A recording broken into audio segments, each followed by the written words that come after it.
Hello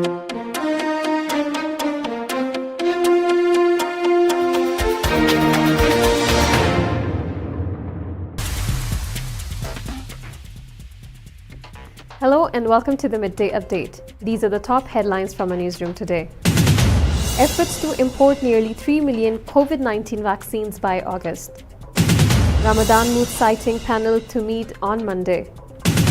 Zero VAT on 488 food items in Oman. New campaign focused on mental health to be launched. Citizens praise Oman's 100 million Omani Riyals social security initiative. Prince Philip's funeral to be held on April 17th. WHO laments shocking imbalance in COVID-19 shot distribution. Brazil's COVID-19 death toll tops 350,000.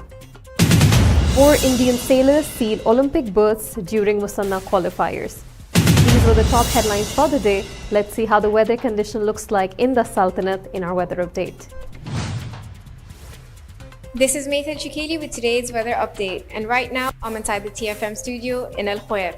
Before we move on to weather, here is it rarely ever snows in Antarctica. Snow in Antarctica has accumulated for a million years, and the temperature there never rises enough for the snow to melt. That is our fact for the day. Now let's see how the weather will be like in the Sultanate. An alert has been issued by Oman Meteorology and Civil Aviation Authorities saying that there will be poor visibility due to fault formation, and there will be mainly clear skies in the Sultanate with chances of late night to early morning low-level clouds or fog patches over the parts of South al-Sharqiyya, al-Wusta, Dhafar, and along the coastal areas of Oman Sea.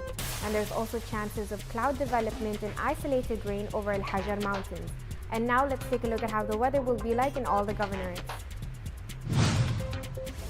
Muscat will be sunny, temperatures between 32 to 25 degrees Celsius.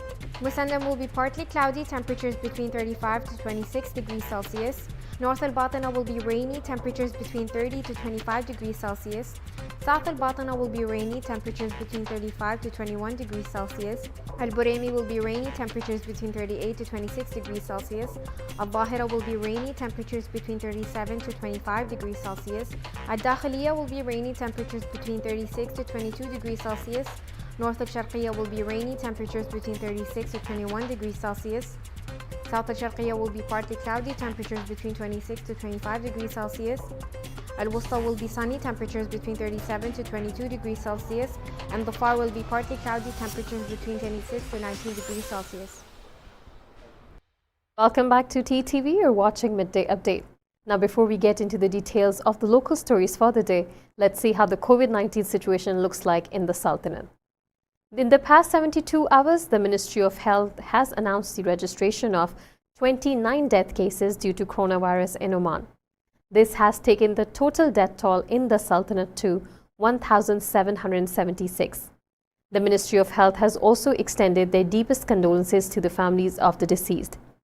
In addition to that, in the past 72 hours, the Ministry of Health has also registered 3,544 new coronavirus cases in Oman. The total cases in the country have now touched 171,549, including 152,784 recoveries, as well as 1,776 deaths. According to Ministry of Health, in the past 72 hours, 2,815 recoveries were also reported. The ministry has urged everyone to adhere to social distancing instructions issued by the Supreme Committee and the Ministry of Health.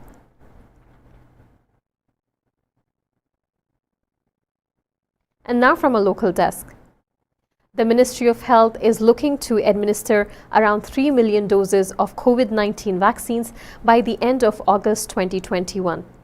In a statement, the Oman News Agency said the Ministry of Health is seeking to administer 2.82 million doses of COVID-19 vaccines by the end of August 2021. Remaining doses will be administered in batches before the end of this year. As part of the National Immunization Plan, Oman seeks to vaccinate 3.2 million people, which is equivalent to 70% of the population, except those under the age of 18 years. Currently, those who have had COVID-19 earlier will be given one dose as it has been deemed sufficient. Oman's main committee for the sighting of the moon will be meeting on Monday to sight the crescent moon, which will determine the start of Ramadan this year. The meeting, which will be held at the office of the Ministry of Awqaf and Religious Affairs, will be chaired by His Excellency Abdullah bin Muhammad Al Salmi, the Minister of Awqaf and Religious Affairs, in the presence of His Eminence Sheikh Ahmed bin Muhammad Al Khalili, Grand Mufti of the Sultanate. Other members of the committee include Dr. Muhammad bin Said Al Mamri, Under Secretary of the Ministry of Awqaf and Religious Affairs, Khalid bin Hilal bin Saud Al Busaidi, Under Secretary of the Ministry of Interior, and Dr. Saleh bin Hamad bin Salim Al Rashdi, Vice President of the Supreme Court. Also on the committee are Abdul Rahman bin Abdul Sattar bin Ahmad Al Kamali, President of the Court of Appeal in Musandam Governorate, Muhammad bin Salim bin Dahman Al Nahdi, Judge of the Court of Appeal, and Dr. Muhammad bin Abdullah Al Hashmi, Supreme Court Judge. The Ministry of Awqaf and Religious Affairs has also called on citizens and residents to investigate the sighting of the crescent moon in cooperation with field teams in the governorates or by communicating with the subcommittees at the offices of the governors of the country. Nearly 500 food products commonly used by people in the Sultanate of Oman will be subject to zero taxation under the value-added tax commonly known as VAT once it comes into effect. The measure is part of the Social Security Scheme issued by His Majesty Sultan Haitham bin Tariq and developed by the Ministry of Commerce, Industry and Investment Promotion in association with other government bodies. VAT is expected to come into effect across the country on April 16th. Under the scheme, the number of basic food commodities charged a zero-rate VAT will be increased to 488 from 93. Furthermore, all VAT charges related to electricity consumption for citizens who have up to 2 residential category subscriptions will be paid by the government. This includes families that were previously eligible for government support for the 2 connections. The amount of subsidized fuel that people who have signed up for fuel support cards can buy at reduced prices has also been increased from 200 litres to 400 litres per month. The government will bear the cost of VAT towards the amount of fuel purchased so that the cost of fuel stays at 180 paisas per litre. The Ministry of Health, in cooperation of Whispers of Serenity Clinic and World Health Organization in Oman, are launching a campaign titled Pause, Breathe, Choose. A statement issued online by Ministry of Health said, the Ministry of Health, represented by the Department of NCD and in collaboration with Whispers of Serenity Clinic and World Health Organization in Oman, are launching a campaign titled Pause, Breathe, Choose. The campaign hopes to promote mental health and well-being amongst all groups. The campaign will focus first on healthcare providers. The campaign will include a number of awareness and motivational messages, as well as webinars that will help provide healthcare providers with tools to help deal with stress. Omani citizens living in the country have welcomed the Social Security Scheme launched by the Ministry of Finance with the endorsement of His Majesty Sultan Haitham bin Tariq.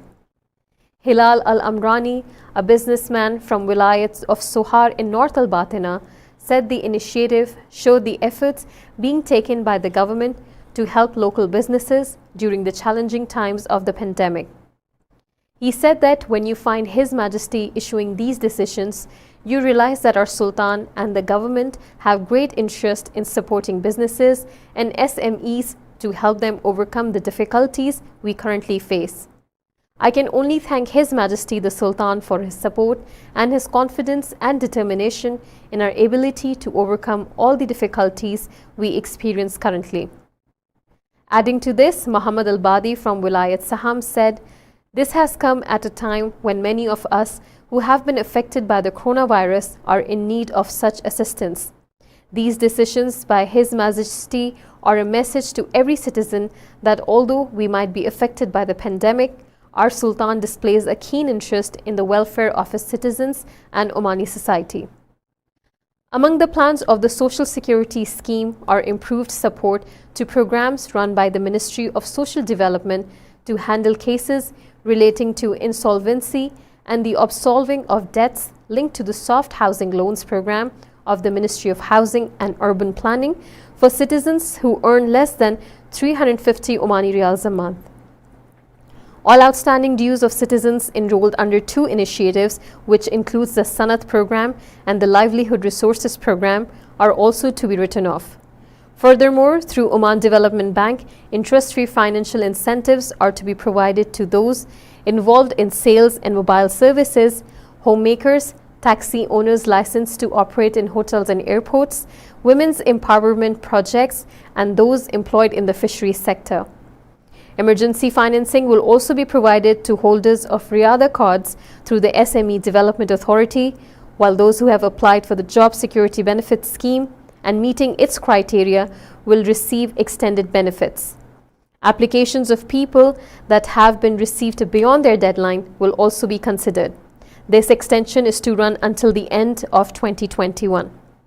The package was developed under the directives of His Majesty the Sultan to the Ministry of Commerce, Industry and Investment Promotion in collaboration with other government bodies to study and assess the situations companies find themselves in owing to the adverse economic climate.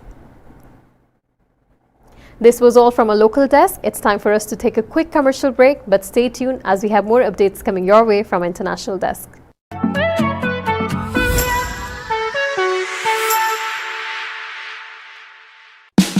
Oman's largest online supermarket now has no minimum order limit. From grocery to household items, Rafiq has everything that you want. Enjoy worry-free shopping with over 8,000 products to choose from and get it delivered straight to your doorstep. Rafiq, you order, we deliver.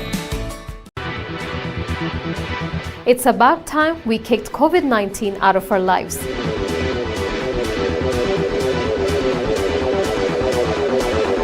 Join us on TTV Outline every Monday and let us learn how to fight COVID together.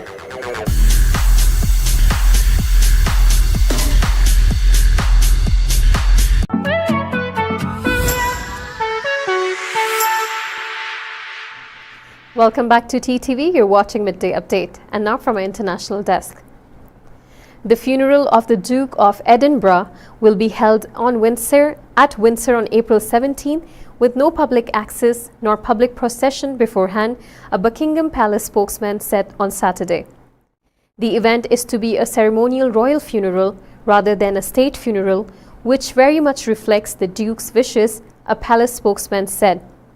A national minute silence will be observed as the funeral begins at St. George's Chapel at Windsor. Members of the public will not be allowed to attend as the proceedings have been scaled down due to the COVID-19 pandemic. The funeral will be shown live on television.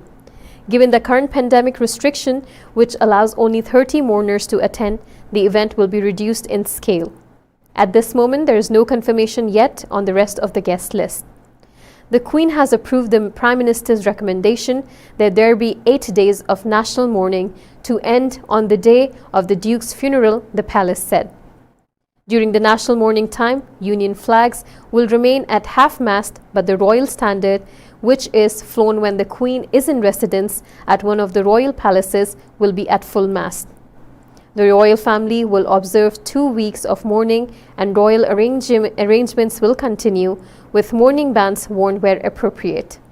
Sky News reported that Prince Harry will be traveling from his home in the United States to attend, although his pregnant wife Meghan has been advised by doctors not to travel. Earlier Saturday, gun salutes have been fired across Britain on land and at sea in memory of the Duke, who passed away on Friday at the age of 99.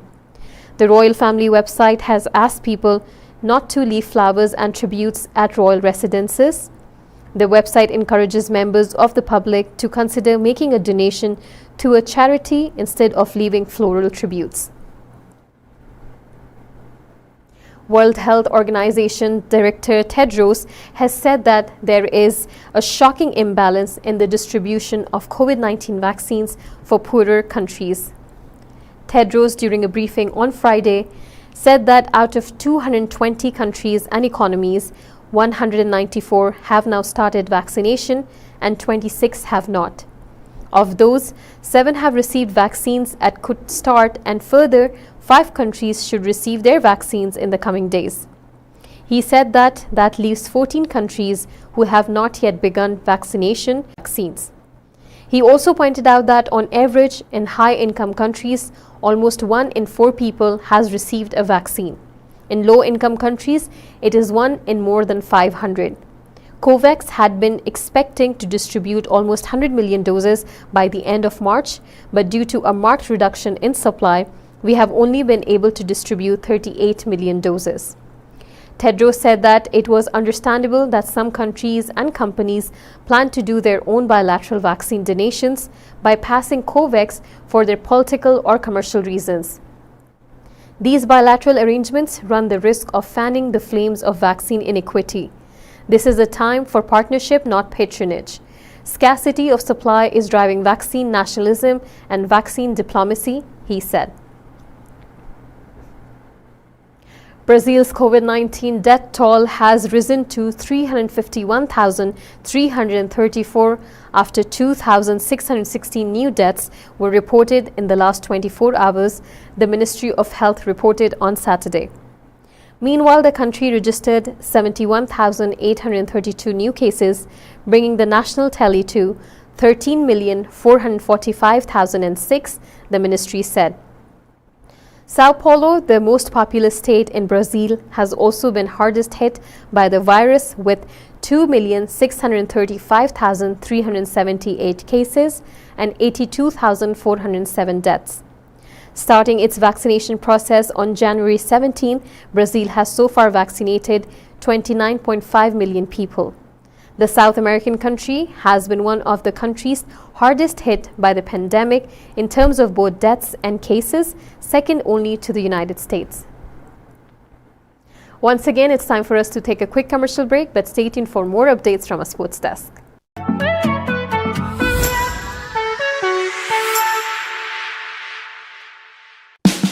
Oman's largest online supermarket now has no minimum order limit. From grocery to household items, Rafiq has everything that you want. Enjoy worry-free shopping with over 8,000 products to choose from and get it delivered straight to your doorstep. Rafiq, you order, we deliver. It's about time we kicked COVID-19 out of our lives.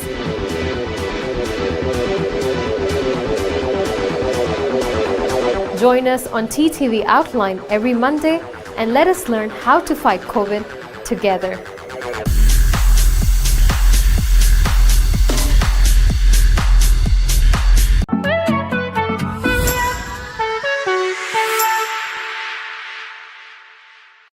Welcome back to TTV. You're watching Midday Update, and now from a sports desk.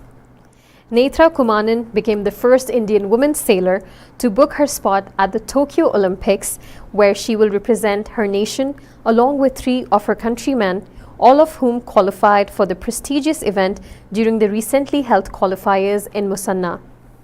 Kumanan will be joined by Vishnu Saravanan, who secured qualification in the lasers class, while Ganapathy Kalapanda and Varun Thakur succeeded in the 49er class.